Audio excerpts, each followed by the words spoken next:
목사님, 여기서 지금 목사님 말씀 들으니까 내 대신 그 말은 이제 하나님이 우리에게 위임하신다. 그렇죠. 위임이죠. 근데 이제 많은 사람들이 그 위임을 하나님의 엄청난 능력을 받아서 다른 일반 잡신보다 더 큰 능력을 받아서 하나님이 우월한 신이고 전지전능한 신으로 증명하려고 능력을 달라고 하거든요. 그렇죠. 저도 옛날에 그런 기도를 한 적이 있는데 오늘 한국뿐이 아니라 전 세계적으로 많은 믿는 사람들이 하나님 복음을 전하기 위해서는 능력이신 하나님의 신을 전해야 된다 이 생각을 한단 말이죠. 그렇죠. 그렇죠. 오늘 목사님 말씀 들어보니까 그 능력의 신은 부분적으로 필요하기도 하지만 궁극적으로는 생명의 영이신 그 은혜가 우리에게 입혀져야 된다. 이렇게 생각되는데, 그러면 앞에서 그 능력이신 하나님을 구하는 이 기도는 그러면 조금 좀 어리석은 기도 아닌가요? 이렇게 수 있죠. 모세 시대부터 나타난 하나님은 진짜로 능력의 하나님이에요. 네네. 그래서 모세는 그 시대의 신이었다. 거의 신에 가까운 사람이었어. 자, 그런데 언제든지 그러면 그렇게 되는 거냐? 또 그렇지도 않아. 네. 예, 그러니까 가나안 땅에 들어가서 농사를 지었어요. 그래서 그런 신이 없어. 안 나타나. 광야를 지나갈 때는 그런 신이 나타나지. 그러니까 하나님을 이렇게도 정의할 수 없고 저렇게도 정의할 수 없는 거예요. 사람의 어떠함에 따라서, 형편의 어떠함에 따라서 이렇게 나타날 수도 있고 저렇게 나타날 수 있는 거예요. 왜냐하면 같은 무기라도 상대방에 따라서 다르게 사용되는 거잖아요. 네. 네? 그럼 사람은 하나님의 대리자로 만들어졌고 유임을 했으면 필요할 때 필요한 대로 사용할 거 아니냐 이거예요. 근데 그동안에 이제 능력으로 하나님이 자기 자신을 나타내 보이는 사건은 수없이 많았단 말이에요. 네. 수없이 많은데 그걸로 인해서 얻어진 결과는 아주 미미해요. 예, 그때 당시의 문제를 해결할 때는 필요하고 하나님은 전능하시구나 이걸 아는 데는 필요한데 그 다음에 그러면 그것이 계속 사람에게 지속하냐면 그렇지도 않고 또 그것이 사람을 변화케 하냐면 그렇지도 않아요. 내가 광야에서 40년간 만나를 먹었더니 내가 변화됐냐? 변화가 안 된다 그 말이에요. 그런데 사람들은 그랬지. 우리 조상들은 광야에서 만나를 먹었는데 너는 뭘 주겠냐? 이렇게 물었던 거예요. 그건 아무리 줘봐도 안 된다는 거예요. 아무리 줘봐도. 자, 그러니까 하나님의 근원적인 목표는 사람을 지금 구원하려고 한 거기 때문에 사람을 구원하는데 만약 그게 필요하다면 그렇게 하겠죠. 그렇지만 그렇게 해갖고는 지금까지 사람이 구원된 적이 별로 없단 말이에요. 예수님을 따라다녔던 많은 사람이 떡도 먹고 뭐 여러 가지 했는데 그 사람들이 예수를 따라온 사람들이 되지 못했어요. 결국은 다 흩어지고 말아요. 그러면 언제까지 그럴 거냐 이거지. 그래서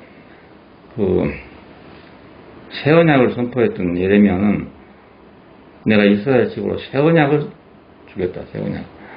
그 새 언약은 어떤 능력을 말한 게 아니라고 내 법을 저희 생각에 두고 저희 마음에 기록하겠다. 이것이었어. 새 언약은. 그런데 이제 새 언약 안에 있는 이 시대에는 결국은 구약처럼 말이지 막 홍해가 갈라진다든지 이런 지금 시대가 아니고 그의 법이 내 속에 내 생명 안에 새겨진 시대란 말이거든요. 이 말이 결국 성육신이란 말이에요. 성육신. 우리가 하나님의 말씀이 육신이 된단 말이에요. 그 말. 이거 새 언약이거든요. 그러니까 지금은 새 언약의 시대지 옛날처럼 말이에요. 홍해를 건너던 시대가 아니잖아요. 그냥 모르지. 지금도 어떤 경우에 꼭 필요하다면 그런 일을 할 수 있는 거지 뭐. 꼭 없다고 할 수는 없고 아프리카에 성경하는 분들의 얘기 들어보면 막 기적이 많이 일어난대. 거기서는 그러니까 거기서는 이건 그게 필요하구나 이런 생각을 나도 해. 거기서는 그게 필요하겠구나. 전혀 뭐 아무것도 모르는 사람들한테 가서 이 말을 하자니 참 어렵잖아. 그냥 기적으로 한 방 때려보면 쉬운데. 그러니까 하나님도 급하면 그렇게 할 수 있겠구나. 이런 생각이 들어요. 서구 신학계에서 제가 듣기로는 이제 성령론의 파트가 제일 약하거든요. 그렇지. 특히 이제 가톨릭에서도 성령론이 약하고 개혁 교단에서도 약한데. 그렇지. 이게 이제 그 부흥되는 걸 보니까 이 성령 운동이 그래. 가장 부흥을 일으켰는데 이게 그래. 묘약이단 말입니다. 그렇지, 묘약이지. 예. 그래서 남미라든가 또 아니면 아프리카라든가 또 아시아라든가 이런데 이제 보니까 은사주의 또는 오순절주의 또는 성령운동 뭐 이런 것들이 상당히 이제 많은 영향력을 행사해서 기독교인화 하니까 그래서 다시 이제 점차 성령론 연구로 요즘 관심을 조금 더 돌리는 것 같습니다. 그게 이제 일반적인 추세인 것 같은데 제가 질문을 다시 한번 반복해서 드리고 싶은 것은 현실적으로 우리 교회 내에서도 이 많은 이제 그 다른 교회에서 온 분들이 거기에서 이제 오랫동안 그 말씀을 들었기 때문에 그렇죠. 자기들은 뭐냐면 알게 모르게 이 시대를 그 목표를 그 성육신에 두는 게 아니고 그 성령 체험 또는 성령 충만 또는 성령 세례 또는 더 나아가서 조금 이제 진보된 사람은 내주하는 영 내주하는 영을 꼭 그 성육신처럼 이렇게 착각하는 경우도 있습니다. 그렇죠. 예. 그래서 그러면서 그런 걸 물으면서 왜 신약에는 이렇게 많은 성령에 관한 언급이 많고 또 마지막으로 최종적으로 요엘서를 보면 모든 사람에게 이제 영을 부어준다라고 이야기했고 그것이 결국 에레미야나 에스겔에서 나왔던 그 신비에 새겨지는 그런 것과 같은 것이 아니냐 이런 이제 그 유사한 질문을 많이 합니다. 그렇죠. 그래서 거기에 대해서 조금 명확하게 그러니까 예, 그것도 이제 당연한 말인데 예. 그런 것을 맛본 사람들은 조금 은사를 맛본 사람들은 그 은사가 있으면 어떤 확신이 생긴다는 거예요. 믿음이 생긴다는 거예요. 그걸 자꾸 추구하고 있고 그런데 그 하나님의 궁극적인 목표는 우리가 은사를 받았고 사는 생활이 아니라는 것이. 우리는 하나님의 형상을 따라 지어진 존재이기 때문에 하나님을 대신해야 될 존재인데 사람이 필요한 이유는 인격 때문에 필요해요. 사람이 필요한 이유는 사람이 인격이기 때문에 이 인격을 통해서 하나님의 성품이 드러나는 거예요. 이게 제일 필요한 거예요.